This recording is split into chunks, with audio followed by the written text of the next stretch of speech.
I'm about to make a long drive into the Appalachian Mountains to one of the coolest fishing spots I've ever seen.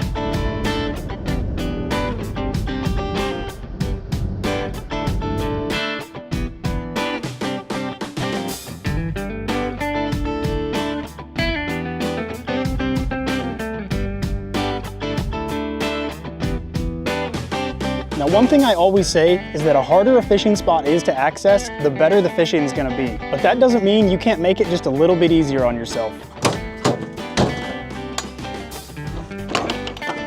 This is the Hovsco Hovbeta electric folding bicycle, and it is about to make my day a heck of a lot easier. You see, the spot I'm fishing today does not allow vehicles, and the river is pretty far that way. I think it's about 1.5 miles. Not only is it 1.5 miles, but it is a very steep 1.5 miles. And trust me, last time I fished here, I really wished I had an e-bike or something to get me up this hill on the way back. So today I am super excited to partner with Hovsco to show you guys what this bike can do and how it can help you access your fishing spots easier. It's folding, so you can easily even put it in the back of a small car. It's got a gear rack for all your fishing stuff, and most importantly, it's electric. So I'm not gonna feel a strain when I'm pedaling 1.5 miles up a steep grade hill. Let's get fishing. So this bike has pedal assist and a throttle. If you want a lot of a workout, you can turn the pedal assist off, or you can press the throttle and have it be a 100% electric bike.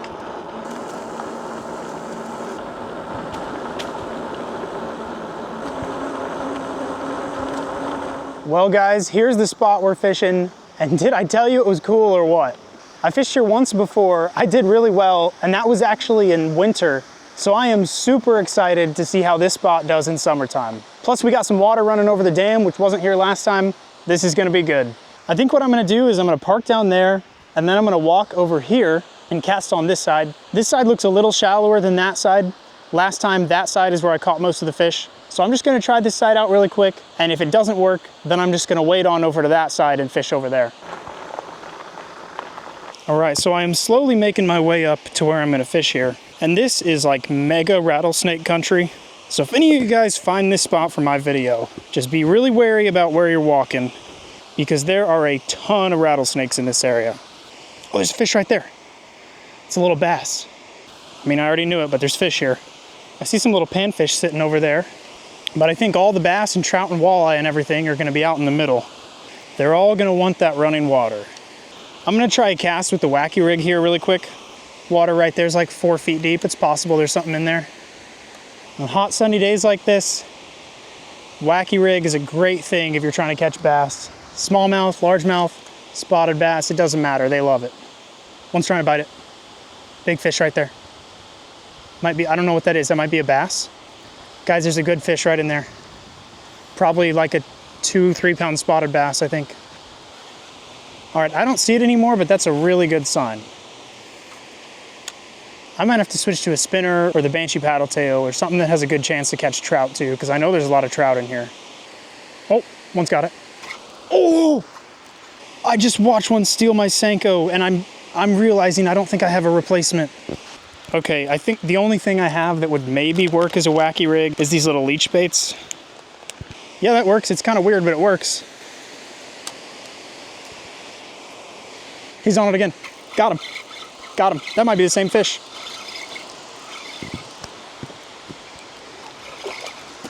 Guys, I think that's the same fish that just stole my Senko. What'd I tell you? Spotted bass in here. Where's my Senko, dude?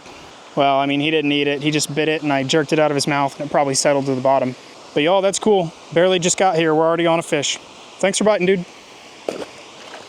Okay, so the one I saw sitting on the bottom somewhere over here was a lot bigger than that. But what's good is that fish looked healthy. It's kind of a worry with them living in this small of a spot that they're not gonna have enough food. But I mean, that guy looked healthy, so hopefully there's a 4-pounder sitting in here somewhere. Oh, there's something swimming right there. Oh, that's a good sized fish right there. Oh, I spooked him. Guys, I spooked him. He was right there. Let me try the A-rig for a second. This is a really good sized bass in here, and he's nosed up on it several times, but for some reason he just really doesn't want to eat the wacky rig. But if he's hungry, he really might go for a school of bait.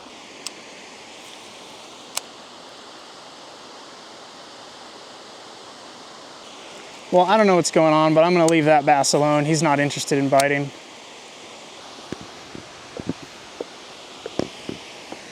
Okay, let's try right here for a minute. We got some nice boulders that are gonna provide some fish cover. We got access to deep water. There's gonna be some fish.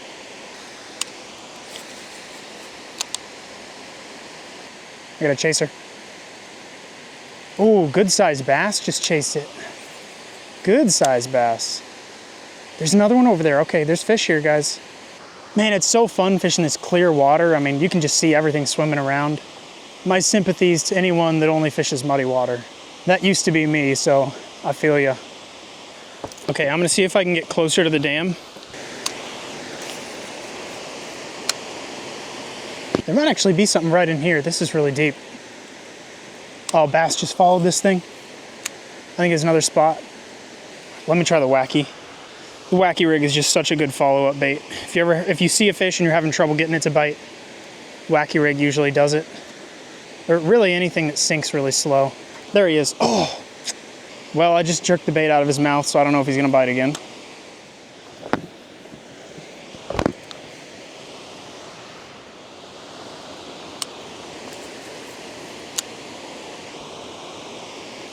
Oh my gosh, there's some big bass right in front of me. Oh my gosh. Guys, there's some big ones right in front of me. Big, I'm talking 3-pounders. Oh, come on. It's like a little thing dumping in water over there. They swam right away from it. Guys, they're not wanting to bite the wacky rig. I caught that one fish on the wacky rig quick, and in the time since, I've jigged this thing in front of like 5 of their faces and I can't get any of them to bite. All right, they're not gonna bite this. I need to change lures. I wonder if it's the color. There's definitely not anything chartreuse living out here, so I mean, that could totally be it.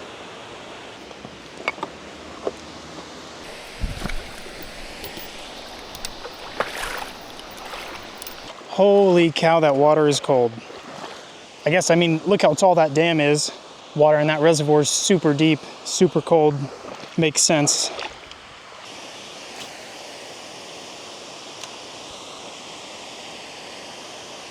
Got one. Good fish. There we go. That's a good bass. Good spotted bass.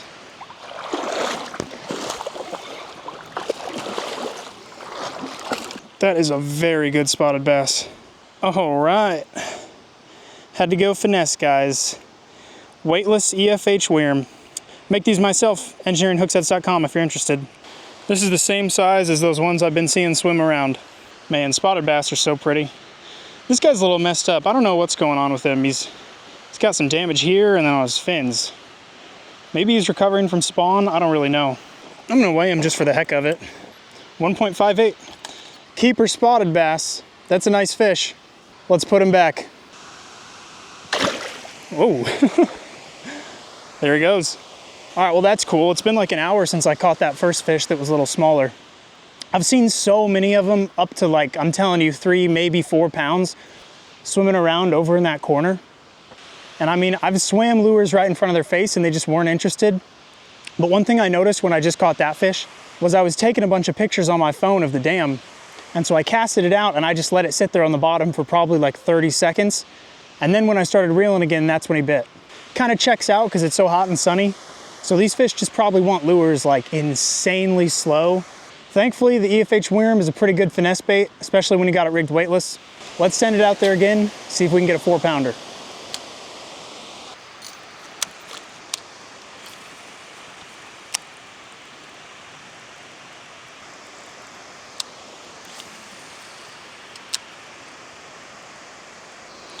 There's a lot of cool flat slate here.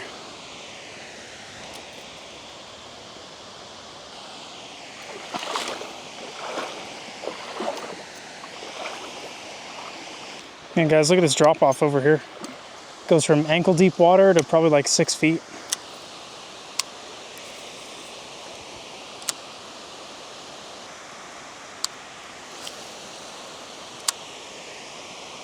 You know guys, maybe they want something a little smaller.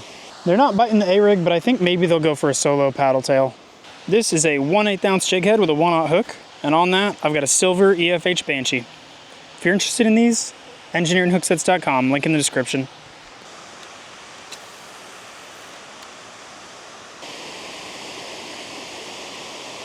Ooh.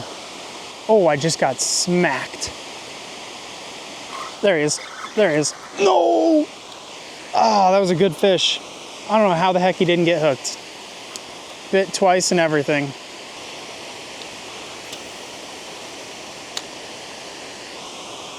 Well, my camera wasn't on. I just had a big fish bite, miss it. Sat right there. I cast it over it. It bit again. Somehow it didn't get hooked either time, and it tangled the heck out of my line.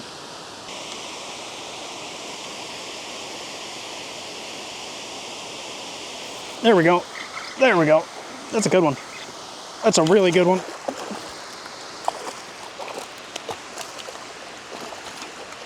No. No. No. Ah. That was like a 2-pounder. I've lost like 4 of them standing right here. Actually, to catch that one, I just pitched it out and let it sink. Or to catch that one, that wasn't a catch.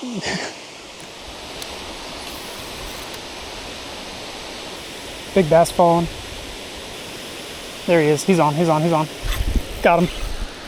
Stay down. Stay down. I've lost like 5 of them like that. And like every time my line knots when they come off.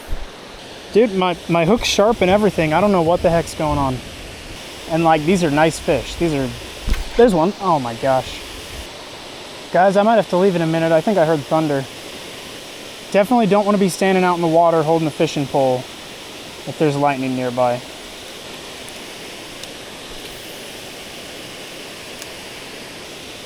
I can't get the tracker to load, but I'm pretty sure I hear lightning, so I'm going to get out of here.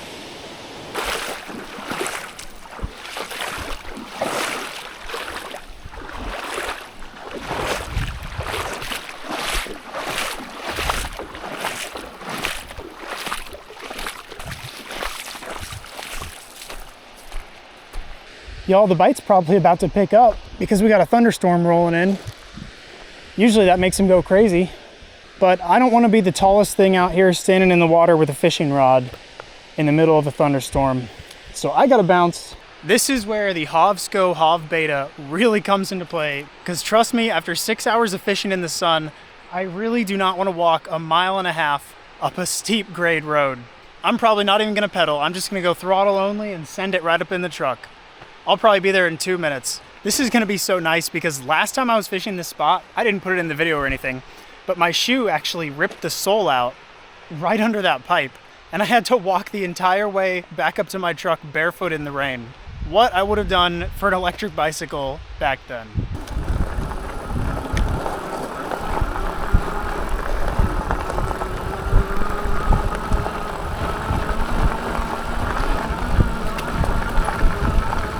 Yeah, if you did want to pedal, it's got varying degrees of pedal assist. So first I'm going to put it in a little higher gear. So I'm in 4th gear right now, and then I'm going to put pedal assist. So you see on pedal assist 1, I'm like, it's helping me a little bit. Then 2, 3, 4, 5. I barely pedal, and it's almost like I'm using the throttle. If you do it this way, your battery's going to last way longer. The Hovsco Hovbeta has a 1300 watt motor, a top speed of 28 miles per hour, a payload capacity of 450 pounds, a 60-mile range, and a 90 Newton-meter torque sensor. It's really helpful for getting to fishing spots that you can't take a car to access, or if you've got something like a creekside trail, you can take this bike, drive it along, stop every 50 yards, fish a new spot, and just cover a lot more water with it. It's a pretty great tool to have. If you guys are interested in checking it out, there will be a link in the description and in a pinned comment. Thank you to Hovsco for sending me this bike, and thank you guys for watching the video. I will see you in the next one.